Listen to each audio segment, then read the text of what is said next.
সন্তানদের তো গর্ভের মধ্যে 10টা মাস আমি নিয়ে আসছি। আমার সন্তানের জন্য সারা দেশের মানুষেরা কান্নার আওয়াজ, এমন শাহাদাতের তামান্নাওয়ালা এমন সন্তান, গর্ভনিয়ত মা চোখের পানি ফেলে ফেলে, দিনেও কান্না করে রাতেও কান্না করে, কারণ এমন সন্তান তো জমিন থেকে বিদায় নিয়ে চলে গেল। তবে এরপরেও তো অন্তরের মধ্যে ব্যথা আছে, কারণ মায়ের অন্তরের ব্যথা কেন থাকবে না? হাতির মায়ের তো হাতিরে গর্ভের মধ্যে নিয়ে নিল 10টা মাস, আবার দুনিয়াতে আসার পরে তো 2টা বছর দুগ্ধপান করাইল। এদের মনের মধ্যে কি পরিমাণে ব্যথা, এদের মনে কি পরিমাণে বেদনা, এটা জীবনে কোনোদিন আর একটা জালেম বুঝবে না, আর এক ঘাতক বুঝবে না, হত্যাকারী জীবনে কোনোদিন বুঝবে না। এই বুঝবে কারা?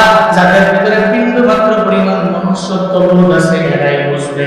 মনুষ্যত্ববোধ যার ভিতরে নাই, ও দেখতে মানুষ কিন্তু অমানুষের চাইতে আরো খারাপ। হাদিস জানা যায়, আমি তাকায় তাকায় দেখছি ডানে বামে কত মানুষ চোখের পানি ফেলায় কান্না করেছে। একটা মানুষের চোখের মধ্যে পানি কাঁদতে পারি না, আপনারা মারতে মারতে পিটাইতে অবস্থা খারাপ, এরপরে আপনার চোখে পানি নেই। কেন চোখে পানি নেই? পয়সা না, উল্টার হুমকি দিয়ে চলে আসে, আমার পাওয়ার জানো, আমার লাঠির পাওয়ার জানো, আমার বংশের পাওয়ার জানো। একটা পাড়ায় গেছিলেন, আপনারা 2টা ধমক দিয়ে দিয়েছিল, অথবা লাঠি দিয়ে 2টা বাড়ি মারলো, আপনি চোখের পানি বেলায় কান্দেন নাই, উল্টার রাগান্বিত হয়ে চলে আসলেন আপনি বাড়ির মধ্যে।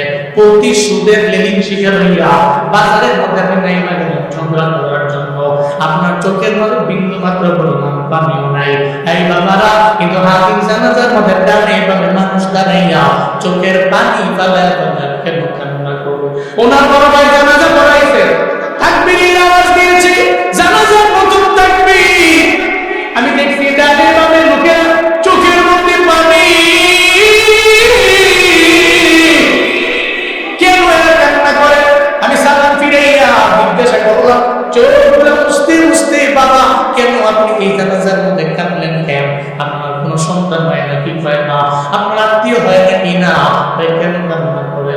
ওই হাতিরা তো জন্মায় বীরের মতো জন্মায়, এরা তো জমিনের মধ্যে থাকতে পারে না হুজুর। এই কারণে এদের বিদায় দিতে আইসা চোখ দিয়ে করে পানি পড়ে।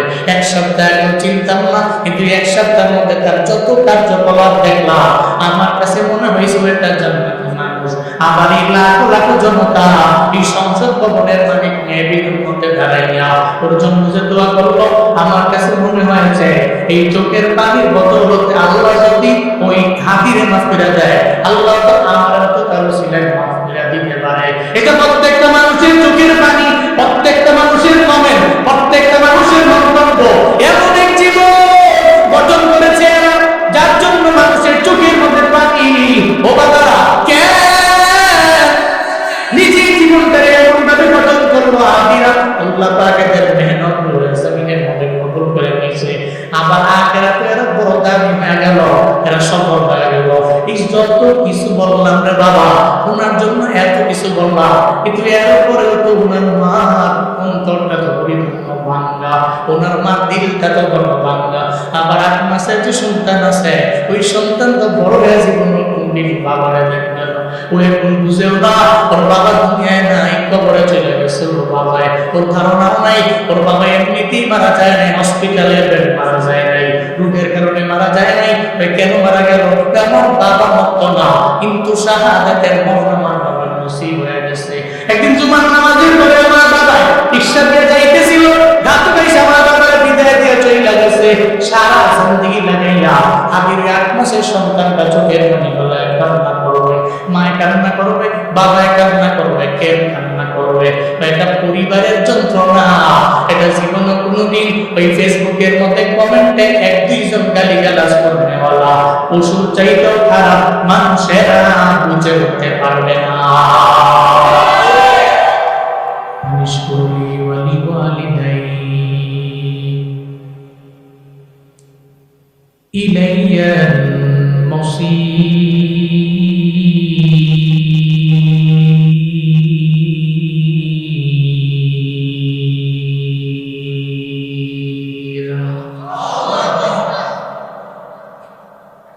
আল্লাহ বলেন 1 নম্বরে তুমি শুকর করবা, আমি আল্লাহ আমি রবের শুকর কেমনি আদায় হয়ে যাবে? নামাজের মাধ্যমে আদায় হবে, রোজার মাধ্যমে আদায় হবে, নেক আমলের মাধ্যমে আদায় হবে, রবের শুকর পরিপূর্ণ আদায় হবে তখন যখন আমি রবের আদেশগুলো মাইনা নিষেধ থেকে নিজেকে বিরত রেখে যখন তুমি চলতে পারবা। আল্লাহর দরবারে তুমি বড় শাকির। যেই বান্দা শাকির ওই বান্দা তো আল্লাহর দরবারে বড় দামি বান্দা। আর শাকিরিন বান্দা রবের দরবারে নিয়ামত চাইলে আমার আল্লাহ কমায়া দেয় না, আমার আল্লাহ বাড়ায় দেয়। চিল্লা পড়বেন কি সুবহানাল্লাহ। আল্লাহ বলেন এক নম্বরে আল্লাহর শুকর তুমি আদায় করে নাও। ফজরের নামাজের পর থেকে আবার ঘুমাতে যাওয়ার আগ পর্যন্ত আল্লাহর দরবার থেকে আমি যা পাইলাম বললাম আলহামদুলিল্লাহ। পরিপূর্ণ হবে না, বরং রবের সব আদেশগুলো না বাস্তব জীবনে কাজ করা লাগবে। আমি তো কিভাবে দাবি করলাম পাইলাম কি পাইলাম কে রাখছি আমার নাম রাখলো জুনায়েদ। কিরে মুসলিম, নিজেরা কেমনি দাবি করো তুমি মুসলমান? আমার মা বাবা আমার দাদা দাদি সব তো মুসলমান, এদের ঘরে জন্ম নেওয়ার কারণে আমি মুসলমান। তুমি মৌখিক মুসলমান হয়ে গেল, তবে খাঁটি বান্দা হওয়ার জন্য শুধু মুখে মুখে ইমানদার হলে হবে না। খাঁটি ইমানদার হওয়ার জন্য, মুমিন হওয়ার জন্য মুখে না বইলা মুখেও বলো, অন্তরেও বলো, আবার কার্যে পরিণত করে দেখায় দেয় তুমি সাচ্চা মুসলমান। এর নামই সাচ্চা মুসলমান। যেই বান্দা ইকরার বিল লিসান তাসদীক বিল জিনান আল আমাল বিল আরকান, ওই বান্দা মৌখিকভাবে স্বীকৃতি দেয়, অন্তরের মধ্যে গেঁথে নেয়, আবার বাস্তব জীবনে আমল কইরা যেই বান্দা বাস্তবায়ন করে ওই বান্দাই খাঁটি মুমিন। এছাড়া অন্য কেউ মুখে মুখে দাবি করতে পারে, তবে মুমিনে কামেল হওয়া সম্ভব না। আল্লাহ কয় তুমি আমার শুকর আদায় করো, আমার শুকর আদায় করার জন্য মৌখিকভাবে করলে হবে না, তবে তোমার বাস্তব জীবনে বাস্তবায়ন করো। আল্লাহর শুকর মানে আল্লাহর আদেশ অমান্য করা যাবে না। আল্লাহ যত নিষেধ আছে তা থেকে নিজের বর্জন করা লাগবে, বিরত থাকা লাগবে।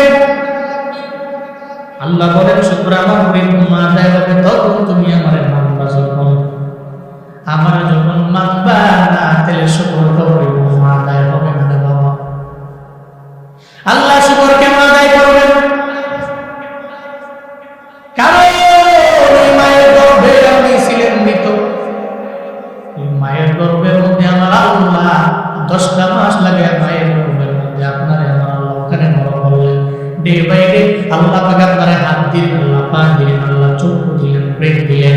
এত সুন্দর একটা পরিপূর্ণ স্ট্রাকচার দিয়া আল্লাহ পাক রব্বুল আলামিন আপনাকে মায়ের গর্ভে বানাইলেন।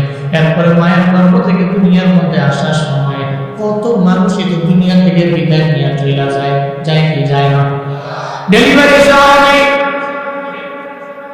কিরে মারা গেছে কেমনি কয়, দুনিয়াতে আসার সময় বিদায় নিয়ে চলে গেল। শুধু তাই না রে বাবা, অনেকে দেখবেন মায়ের গর্ভের মধ্যে মারা যায়, আছে না নাই?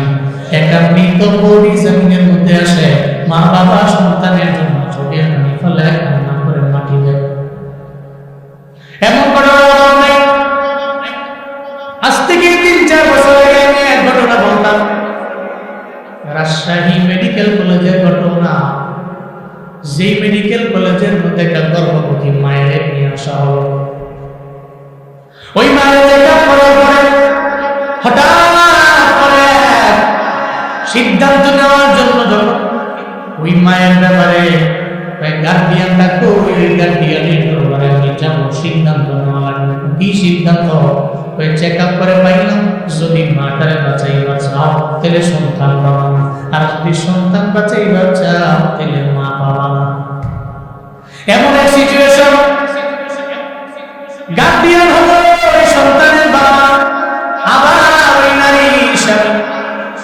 দরবারে যায় হয় সিদ্ধান্ত আপনার দেওয়া লাগবে, কারণ আপনি গার্ডিয়ান।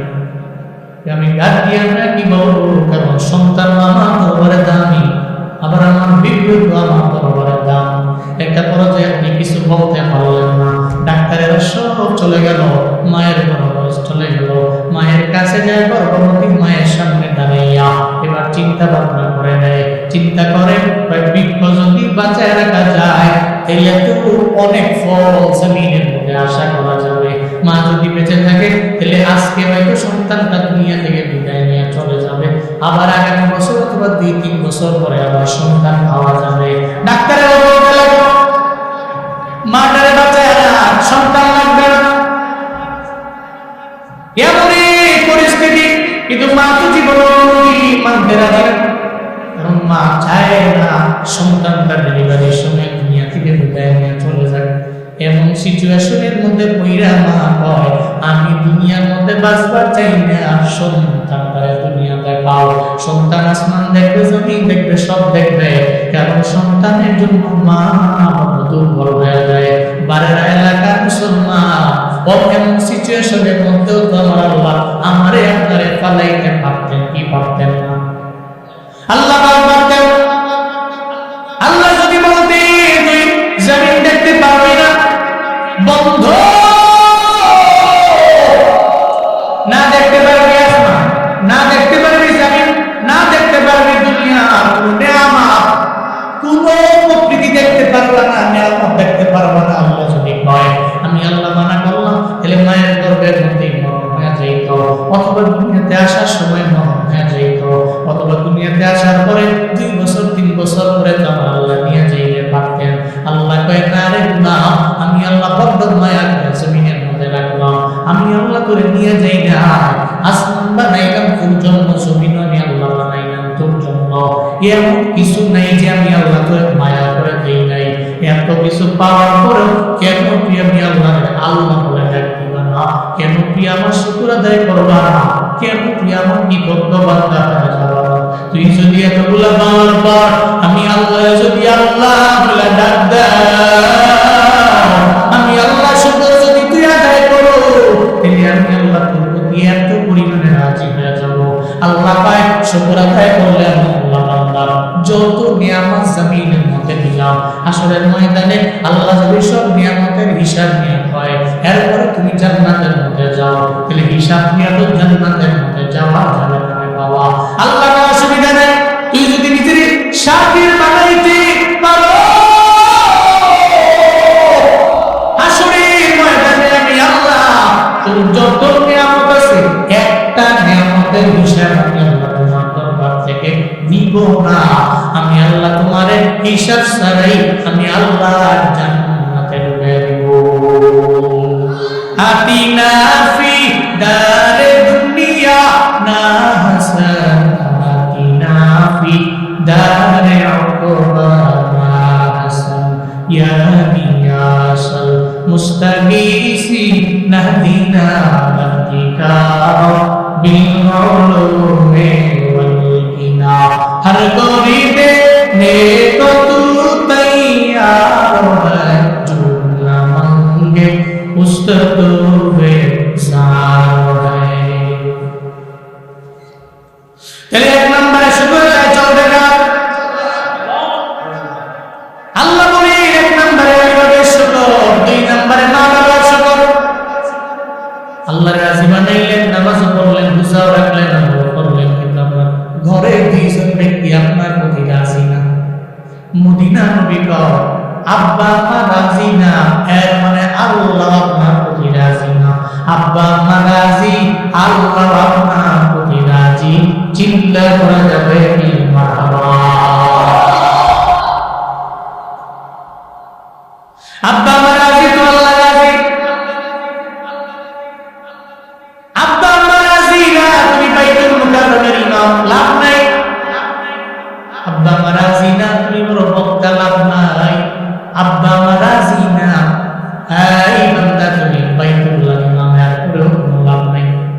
এজন্য আব্বা আম্মা রাজি বানাও তো আমার আল্লাহ রাজি, আর আল্লাহর রাজি বানাইতে পারলেই তো জান্নাত। তাহলে আল্লাহ শুকর কেন আদায় করবো? আল্লাহ মায়া করে জমিনে আনলেন। 2 নম্বরে মা বাবা শুকর কেন আদায় করবো? কারণ মা বাবা শুকর আদায় করার ব্যাপারে আল্লাহ বলেন, ওয়াসাইনাল ইনসানা বিওয়ালিদাইহি হামালাতুহু উম্মুহু ওয়াহনান আলা ওয়াহন। আল্লাহ পাক বলেন, কেন তুমি আদায় করবা? মা বাবার শুকর কেন আদায় করবা? কারণ মা তোমার গর্ভের মধ্যে নিয়ে কষ্টের পরে কষ্ট করে মা তোমার বড় করবে। আপনি আজকে বাড়িতে যে আপনার বিবিরে বলবেন, বিবিরে আমার সন্তান যে তোমার গর্ভের মধ্যে ছিল, কি পরিমাণের যন্ত্রণা তুমি আমার একটু বলে দাও। দেখবেন আপনার বিবি এক এক করে জানায় দিবেন সন্তানটারে গর্ভের মধ্যে নিয়ে মা কত পরিমাণে কষ্ট করে সময় কাটাইল, আপনার ধারণাও নাই, চিন্তাও আপনি করতে পারেন না রে বাবা। এই জন্যই তো আল্লাহ বলেন, মা তোমার গর্ভে নিয়ে বড় করলো, কষ্টের পর কষ্ট করে, এত পরিমাণে কষ্ট করলো, মা তোমার গর্ভের মধ্যে নেও। এই সবাই চলে গেছে বেড়াইবার জন্য, যখন আপনার বাবা যে আপনার মারে বললো, ও বিবি আমার তুমিও চলো, সঙ্গে সঙ্গে আপনার মা কয়ে জীবনে কোনোদিন আমি বেড়াইবার জন্য যেতে পারি না। কেন যেতে পারবা না? কয়েক গর্ভের মধ্যে সন্তান নিয়ে বিভিন্ন জায়গায় তো ঘোরা যায় না, যাওয়া যায় না। জিনের আসর যদি লাইগা যায় তাহলে আমার গর্ভের সন্তানের ক্ষতি হয়ে যাবে। সবাই চলে গেল, মায়ে যায় না।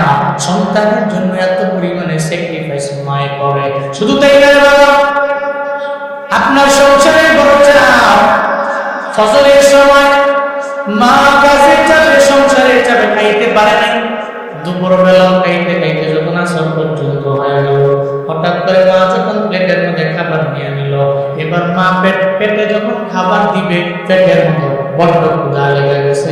আপনি তো ছোট মানুষ, মায়ের গর্ভে আপনার দেখো নাই, আপনি বুঝেন না। ওই জায়গার মধ্যে তো আপনি মায়ের গর্ভের মধ্যে জোরে জোরে দাম দাম করে লাথি মেরে দিলেন। আপনার মা লাথি খাইয়া পেটের মধ্যে ব্যথার যন্ত্রণায় মা পাগলের মতো হয়ে গেল।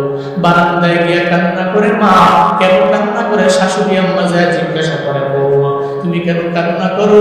ফজরের সময় দেখলাম তুমি নাস্তা করলা না, শুধু তাই না তুমি দুপুর বেলাও খাবার খাইলা না, আসরের সময় খাবারের প্লেটটা নিয়ে বসার পরে কেন তুমি খাও নাই? কেন এই প্লেটটাকে এক পাশে রেখে তুমি কেন দৌড়ে চলে আসছো? আপনার আম্মা বলে না, শাশুড়ি আম্মা বলেন না একটাবারের জন্য আমার সন্তান গর্ভের মধ্যে আমার লাথি মেরে দিল? একটাবারের জন্য কেন বলে না? কারণ মা সন্তানের জন্য ফটো পাগল হয়ে গেল। মা মনে মনে চিন্তা করে, তুই আমার 2 মাস 3 মাস 4 মাস লাগে আমার পেটের মধ্যে লাথি মারো, জমিনের মধ্যে আসার পরে যখন তুই আমি ওয়া ওয়া করে একটা চিল্লাম দিবা, ওইটা শোনার জন্যই তো আমি মা এই 10টা মাস তোর জন্য অপেক্ষায় থাকি। তুই যখন ওয়া ওয়া করে চিল্লাবি, ওই সময় থেকে আমি মায়ের যত কষ্ট আছে সব কষ্ট আমার লাঘব হয়ে যাবে, আমার আর কোনো চিন্তাও থাকবে না, পেরেশানি আমার থাকবে না। আল্লাহ কয়, মা এত কষ্ট করে করবে না, এরপরে দুনিয়াতে ফিরে আসছো, দুনিয়াতে আসার সময় বালতি বড় রক্ত ঝরে এলো মা, আবার দুনিয়াতে আসার পর আল্লাহ কয় বড় অফিসার রুফি আমাই 2টা বছর তোমার মা তোমার দুধ পান করাইলো, একটা বারের জন্য বলে নাই, এই তুমি আমি 2টা বছর দুধ পান করাইলাম, তুই নিজে বাড়ি করার আগে আমার একটা বাড়ি ফেরা দাও, তুই গাড়ি কেনার আগে তুই আমার একটা গাড়ি কিনে দাও, তুই টাকা পয়সার মালিক হয়ে গেল, আগে তুই আমার দুধের দাম দেয়, এরপরে সম্পদ কামাই করো, সম্পদ অর্জন করে একটা বারের জন্য বলে নাই।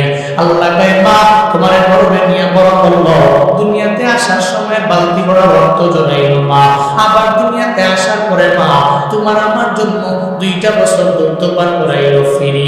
আল্লাহ কয়, 1 নম্বরে তুই আমি আল্লাহকে রাজি কর, 2 নম্বরে মা বাবারে রাজি কর। মা বাবা রাজি এর মানে আল্লাহ রাজি, আল্লাহ রাজি মানে তো জান্নাত। এই জন্য মা বাবা বড় দুর্বল, সন্তানের প্রতি বড় দুর্বল। কেন? কারণ ওই মা বাবা সন্তানের জবান থেকে একটু বাবা মা আওয়াজ শোনার জন্যই তো বাবা বড় দুর্বল, মাও দেখবেন বড় দুর্বল। যারা সন্তান পায় না এরাই জানে সন্তানের কি বেদনা। 5 বছর হয়ে গেল, ছেলে নেই, মেয়ে নেই, 20 বছর, 10 বছর, দেখবেন স্বামী স্ত্রী পাগলের মতো হয়ে যায়। এমন কোন ফার্মেসি নেই যায় না, এমন কোন ডাক্তার নাই যায় নাই, হসপিটাল সবগুলো ঘুরে ঘুরে বেড়ায়, ভাই ডাক্তার একটু উসিলা করে দেয়, আমার সন্তান লাগবে। আর এই সন্তানটা যদি জমিনের মধ্যে আসার পরে, এই সন্তান যদি মা বাবার সাথে বেয়াদবি করে, জীবনও কোনোদিন মা বাবা তো এর জন্য দোয়া করতে পারে না। দোয়া তো হাত তুইলা করা লাগে না, বদদোয়া তো হাত তুইলা করা লাগে না। জমিনের মধ্যে বদদোয়া করার জন্য হাত তুইলা জবান দিয়া বলার কোনো প্রয়োজন নাই। অন্তরের মধ্যে যদি ব্যথা লাগা যায়, কপালে এমন ভাবে পড়বে, জীবনে কোনোদিন জোড়া লাগাইতে পারবা না, জীবনেও পারবা না। এটা জোড়া লাগবে না, জীবনও লাগবে না। তুমি তো মনে করছো তুমি টাকাওয়ালা, তুমি ধন দৌলতের মালিক, তুমি বাড়ির মালিক, তুমি গাড়ির মালিক, আমি তো সফল না, তুমি ব্যর্থ। মিয়া মা বাবা যে কষ্ট করে জমিনের মধ্যে আপনারা আছেন, আপনার জন্য এত ভালোবাসা, এত আপনারা পছন্দ করে, এত ভালোবাসে আপনারা, আপনি আব্বা আমার জন্য কি করছেন আর আল্লাহর জন্য কি করছেন? মূলত এর তো আপনার মেন পুঁজি। আব্বা আম্মা রাজি তো আল্লাহ রাজি, আল্লাহ রাজি তো জান্নাত কনফার্ম হয়ে গেছে। আল্লাহ পাক বলেন, 1 নম্বরে শুধু আল্লাহ, 2 নম্বরে মা বাবা। কিন্তু কপাল পোড়া মুসলমান আল্লাহকে রাজি করতে পারে না, মা বাবাকে রাজি বানাতে পারে না। আব্বা আমারে রাজি বানাই তো আল্লাহ রাজি হয়ে যায়, এটা অন্তরের মধ্যে নিয়ে বান্দা জীবনেও করতে পারে না। মা বাবা সন্তানের জন্য বড় গৌরব। ওসমান হাদির মা জানে সন্তান হারানোর কি পরিমাণে বেদনা। হাদির মায়ের মনে মনে চিন্তা করে, সন্তানদের তো গর্ভের মধ্যে 10টা মাস আমি নিয়ে আনছি, আমার সন্তানের জন্য সারা দেশের মানুষেরা কান্নার আওয়াজ, এমন শাহাদাতের তামান্নাওয়ালা আমার সন্তান, গর্ভনিয়ত মা চোখের পানি ফালে ফালে, দিনেও কান্না করে, রাতেও কান্না করে, কারণ এমন সন্তান তো জমিন থেকে বিদায় নিয়ে চলে গেল। তবে এরপরেও তো অন্তরের মধ্যে ব্যথা আছে, কারণ মায়ের অন্তরের ব্যথা কেন থাকবে না? হাতির মায়ের তো হাতিরে গর্ভের মধ্যে নিয়ে নিল 10টা মাস, আবার দুনিয়াতে আসার পরে তো 2টা বছর দুধপান করাইল। এদের মনের মধ্যে কি পরিমাণে ব্যথা, এদের মনে কি পরিমাণে বেদনা, এটা জীবনে কোনোদিন আর একটা জালেম বুঝবে না, আর এক ঘাতক বুঝবে না, হত্যাকারী জীবনে কোনোদিন বুঝবে না। এই বুঝবে কারা? যাদের ভিতরে বিন্দু মাত্র পরিমাণ মনুষ্যত্ববোধ আছে, এরাই বুঝবে। মনুষ্যত্ববোধ যার ভিতরে নাই, ও দেখতে মানুষ কিন্তু অমানুষের চাইতে আরো খারাপ। ও দেখতে মানুষ কিন্তু মনুষ্যত্ববোধ যার ভিতরে নাই, ও অমানুষদের তার চাইতে আরো নিকৃষ্ট। ভিতরে তো মনুষ্যত্ব নাই। কালকে দেখলাম একজনে ফেসবুকে লেখছে কমেন্টে, হাতির জানাজার যে লোকের ভাড়া করে আনছে, নাউজুবিল্লাহ বলবেন না, ফি কুলুবিহিম মারাদ ফাযাদাহুমুল্লাহু মারাদা, এদের অন্তরের মধ্যে ব্যাধি আল্লাহ পাক ডে বাই ডে এদের ব্যাধি বাড়ায় দিয়েছে। এই কারণে এরা চোখটা কিতে অন্ধ, এদের বডি আছে, এদের দেখতে মানুষের মতো লাগে, কিন্তু এরা তো পশুর চাইতে আরো খারাপ। এদের আকল লোপ পেয়ে গেছে, বিবেক লোপ পেয়ে গেছে, এরা ক্ষমতার লোভে অন্ধ হয়ে গেছে। দুর্নীতি করতে করতে করতে করতে অন্ধকার ছন্ন পরিবেশে ভিড়া এদের আকল, এদের নকশ, এদের বডিকে এরা ধ্বংস করে ফেলেছে। এই কথা বলে কেমন? মিয়া ভাড়া করে লোটানো যায়, মন থেকে ভালোবাসা পাওয়া যায় না, টাকা দিয়া লোক পাওয়া যায়, কিন্তু ওই লোক জীবনও কোনদিন আপনার জন্য চোখের পানি ফেলায়, কান্না করবে না। কিন্তু হাতির জানা যায় আমি তাকায় তাকায় দেখছি গানে বামে কত মানুষ চোখের পানি ফেলায় কান্না করেছে। একটা মানুষের চোখের মধ্যে পানি কাঁদতে পারি না, আপনারা মারতে মারতে পিটাইতে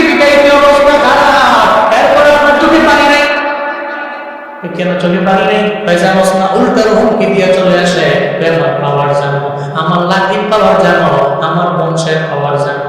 একটা পাড়ায় গেছিলেন, আপনারা দুইটা ধমক দিয়ে দিছিল, তোমার লাঠি দিয়ে দুইটা বাড়ি মারলো, আপনি চোখের পানি বেলায় কান্দেন নাই, উল্টার রাগান্বিত হয়ে চলে আসলেন আপনি বাড়ির মধ্যে। প্রতিশোধের লেলিন শিকার হইয়া বাজারের মধ্যে আপনি নাই গেলেন ঝগড়া করার জন্য, আপনার চোখের মধ্যে বিন্দু মাত্র পরিমাণ পানিও নাই। এই বাবারা, কিন্তু হাতির জানাজার মধ্যে ডানে বামে মানুষ দাঁড়াইয়া চোখের পানি ফালায় ফালায় কেন কান্না করো। ওনার বড় ভাই জানাজা পড়াইছে, তাকবীরের আওয়াজ দিয়েছে, জানাজার নতুন তাকবীর। আমি দেখছি ডানে বামে লোকের চোখের মধ্যে পানি, কেন এরা কান্না করে? আমি সালাম ফিরাইয়া জিজ্ঞাসা করলাম, চোখগুলো মুছতে মুছতে, বাবা কেন আপনি এই জানাজার মধ্যে কাঁদলেন কেন? আপনার কোনো সন্তান হয় না, কি হয় না, আপনার আত্মীয় হয় না কি না, কেন কান্না করে? ওই হাতিরা তো জন্মায় বীরের মতো জন্মায়, এরা তো জমিনের মধ্যে থাকতে পারে না হুজুর। এই কারণে এদের বিদায় দিতে আইসা চোখ দিয়ে করে পানি পড়ে। এক সপ্তাহ আগেও চিন্তাম না, কিন্তু এক সপ্তাহের মধ্যে তার যত কার্যকলাপ দেখলাম, আমার কাছে মনে হয়েছে এটা জান্নাতি মানুষ।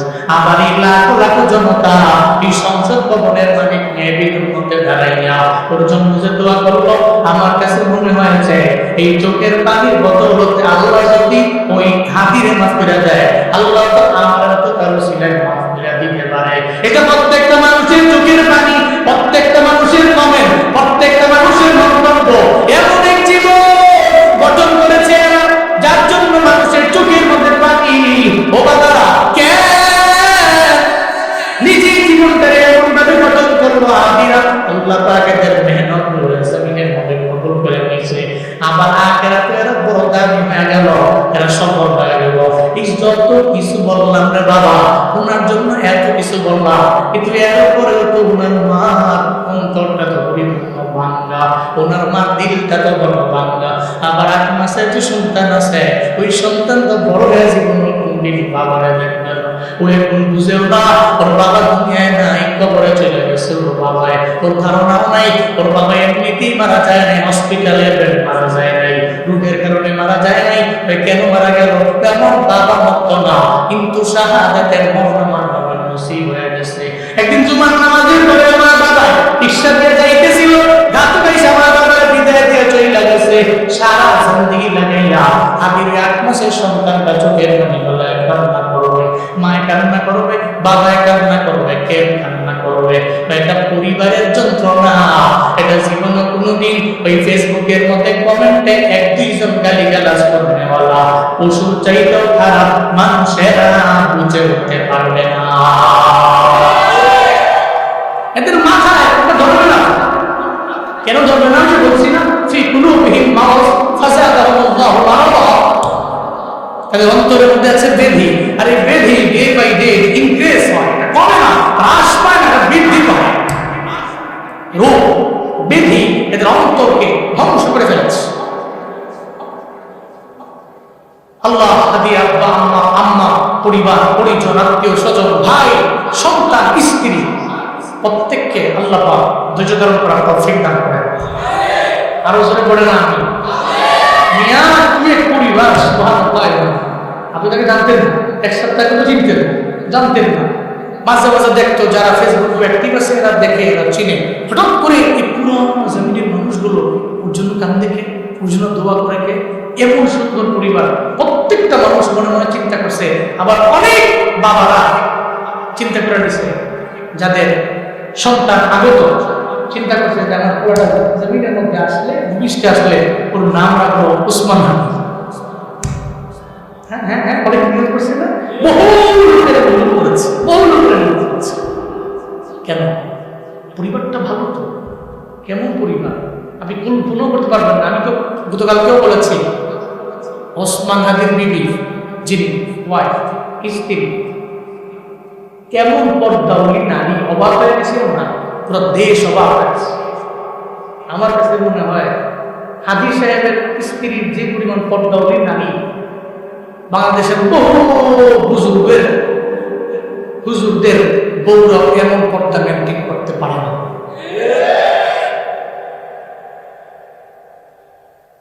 তো যার ঘরের মধ্যে এমন বউ থাকে, ওই ঘরের লোকটা শাহাদাত কামনা করে, ঘরের মধ্যে যেটা আছে ওইটাও তো আমাদের মুসলমানেরা কামছে, তো তার অন্তরের মধ্যে ছিল শাহাদাত কামনা। এদিকে ওয়াইফটা মনে মনে চিন্তা করতেছে, আমরা তো সব আল্লাহর পথের পথে, সবার চাইতে তো আল্লাহই বড়, পর্দাই বড়, হিজাব বড়, নিকাব বড়। এই জন্যই তো এরা রাস্তায় নামে সাংবাদিক সম্মেলন করে নাই। তো এক দুইজন সাংবাদিক সম্মেলন করলে যে অনেক ফায়দা হইতো এমন না, টুডে অর টুমরো এটা নিয়ে সমালোচনা সাগরে ভাসতে হইতো, কিন্তু এখন তো সমালোচনা না, এখন তো এমন একটা আলোচনা, ওনার জন্য লাখো মানুষ দোয়া করতেছে। তো এমন বিবি তো প্রত্যেকটা ঘরে যায়, যে বিবি বিশাল বড় বিপদে মুসিবতের মধ্যে পড়া তার পর্দাকে সে প্রায়োরিটি দিবে, পর্দার বিধান লঙ্ঘন করে সে তার ঘর থেকে একটা সেকেন্ডের জন্য বের হবে। তোমরা বিয়ে করে জোয়ানরা, অবিবাহিতরা, যখন বউ টু নাই ঘরে, দেখে আসবে না বিয়ে করো, বউ ঠিক তো তোমার জীবন ঠিক হয়ে যাবে। বউ যদি হয় পর্দাও নারী, হিজাব পরে, নিকাব মেনটেন করে, 5 ওয়াক্ত নামাজ পড়ে, আল্লাহর কসম আমার এই জোয়ান পোলাপানরা জীবনে কোনোদিন কোনো অন্যায় পথে যায় যেতে পারবে, একবার যাবে, দুবার যাবে, কিন্তু কন্টিনিউ করতে পারবে।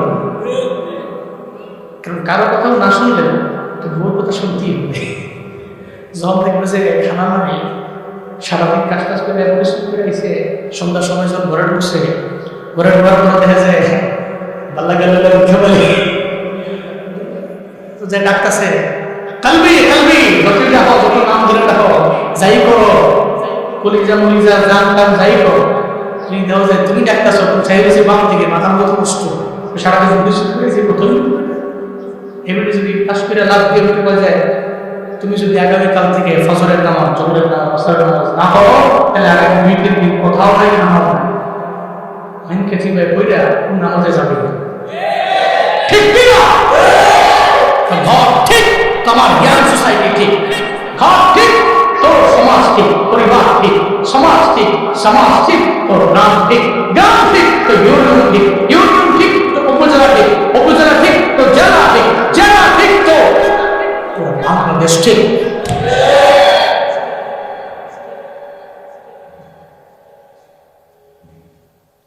আল্লাহ আমাদের কবুল করেন, আরো জোরে পড়েন আমিন। আল্লাহ যারা অবিবাহিত, তুমি এদেরকে রূপবর্ষী, গুণবতী, চরিত্রওয়ালা বলি নারী তুমি নসিব করো, পর্দাওয়ালী নারী নসিব করো। তোমরা গিয়ে আমরা একটু দেখো পর্দা টর্দা করে কিনা, না বড় লোকের মেয়ে দেখে লাভ দেওয়া যাবে জন্য দিয়ে ওরা দেখবা তুমিও গেঞ্জি করো, হেও গেঞ্জি করে বেরিয়েছো, তুমিও ফ্যান করো, হেও ফ্যান করে বেরিয়েছো, পরে যায় দেখবা যে কি বাপরে বাপ, মনে হয় যে বিশেষ না 20টা চুলেই তো যাবে, মুশকিলে পড়ে যাবো।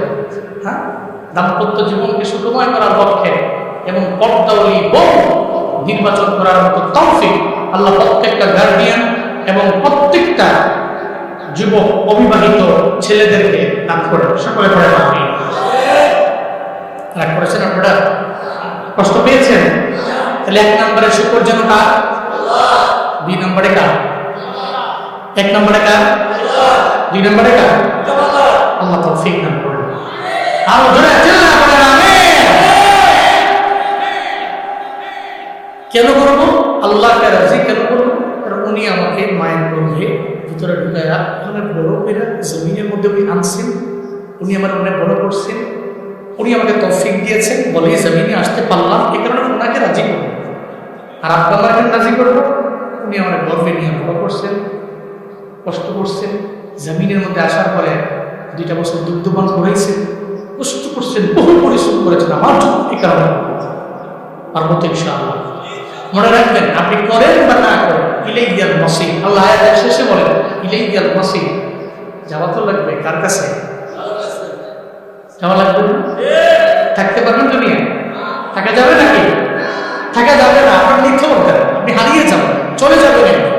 ছোট মাটির ঘরে আমার দেহ নিথর হয়ে পড়ে রবে, আধার কবরে আলোর প্রদীপ কেউ নাহি কবু জ্বালবে।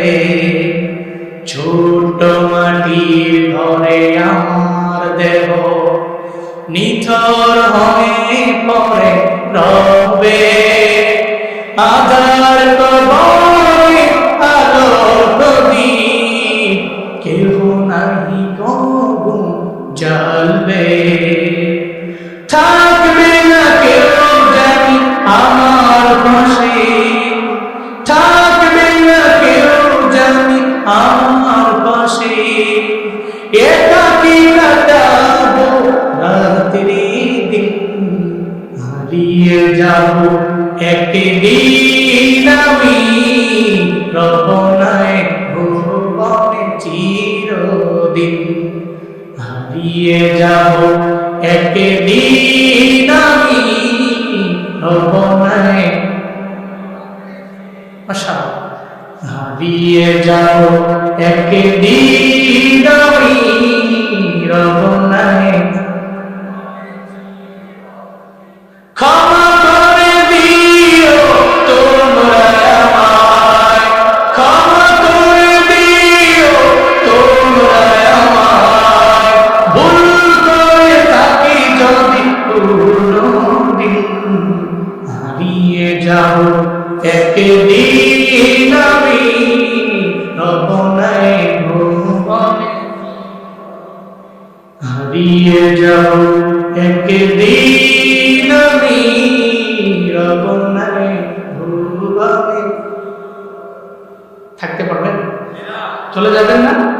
তো চলে যাওয়ার আগে আল্লাহকে রাজি করবেন আর আব্বা আম্মাকে রাজি করবেন ইনশাআল্লাহ। আল্লাহ তৌফিক দান করুন। আজকের এই মাহফিলটা মসজিদের মাহফিল, তাই না?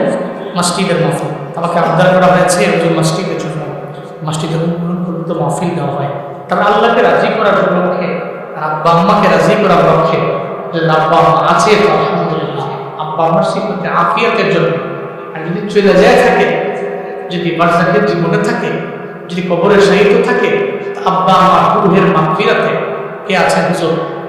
আমারই মাদ্রাসা, আমারই মসজিদ, বাড়িরা মধ্যপাড়া আজিমুল্লাহ বাড়ি জামে মসজিদ, এটা আমারই এলাকার মসজিদ, এই চিন্তা করে কে আছেন হুজুর? আমি এক নম্বরে আমার আব্বা আম্মা, আমার পরিবার পরিজন, আমার রিজিকে বহুত হবে, আর সাদাকা তারাদ্দুল বালা, সাদাকা আমার মুসিবত দূর করবে, বালা দূর করবে। আমি রবের ঘর, রবের ঘর, আল্লাহর ঘর, বাইতুল্লাহ, এই রবের ঘরে নিজেকে শরীক করব। আমার কষ্টার্জিত টাকা দিয়া আমার মসজিদ হবে, মসজিদের একটা অংশ হবে, একটা ইট কিনবে, একটু বালু কিনবে, আমার টাকা দিয়া আমি চিন্তা করে আমি 5,000 টাকা, 10,000 টাকা, 1,000 টাকা, 3,000 টাকা নিজের অ্যাবিলিটি অনুসারে আপনারা আপনার তাদেরকে সামর্থ্য দিয়েছেন সেই হিসাবে। জি সুমন ভাই, আমার ভাই মোহাম্মদ সুমন ভাই এই মাহফিলের জন্য অনেক কষ্ট করছে, মাসুমিল্লাহ রসুলপুরে অনেক হয়ে গেছে, সুমন ভাই স্পেশাল দোয়া করেন, বহুত পরিশ্রম করছে এই মাহফিলের জন্য। প্রথম দানটাও উনি করছে, মারহাবা কইতেন না? মসজিদের জন্য সুমন ভাই 5,000 টাকা। আব্বা আম্মা তো আছে নাকি? একটু আব্বা আম্মা তো আছে, আম্মা আছে, আব্বা নাই। আল্লাহ আব্বার কবরকে জান্নাত বানায় দেন, আল্লাহ জান্নাতুল মায়ের হায়াতে বরকত দান করেন, মার চেহারা থেকে তাকে কবুল হজ আদায় করার তৌফিক দান করেন, আল্লাহ আমার ভাই রিজিকের মধ্যে বরকত দান করেন, সকলে বলেন আমিন।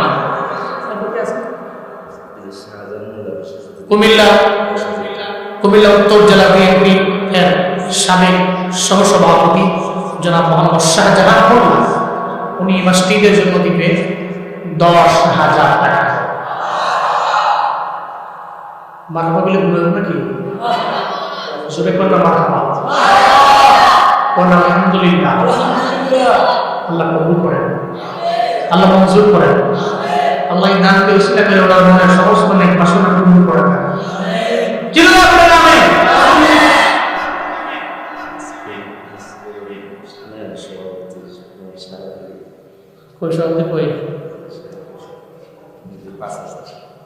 আজকের এই মাহফিলের সম্মানিত সভাপতি জনাব হাজী মোহাম্মদ সাহেব আলী বাড়েরা মধ্যপাড়া, উনি 5,000 টাকা। আলহামদুলিল্লাহ, আল্লাহ পাক হাজী সাহেবের দানকে কবুল করেন, মঞ্জুর করেন, আল্লাহ এই দানকে ওসিলা করে ওনার মনের সমস্ত নেক বাসনা পূরণ করে দেন, আল্লাহ পরিবারের খায়ের বরকতকে ভরপুর করে দেন। আল্লাহ পাক হজে একবার নয় বারবার দেওয়ার তৌফিক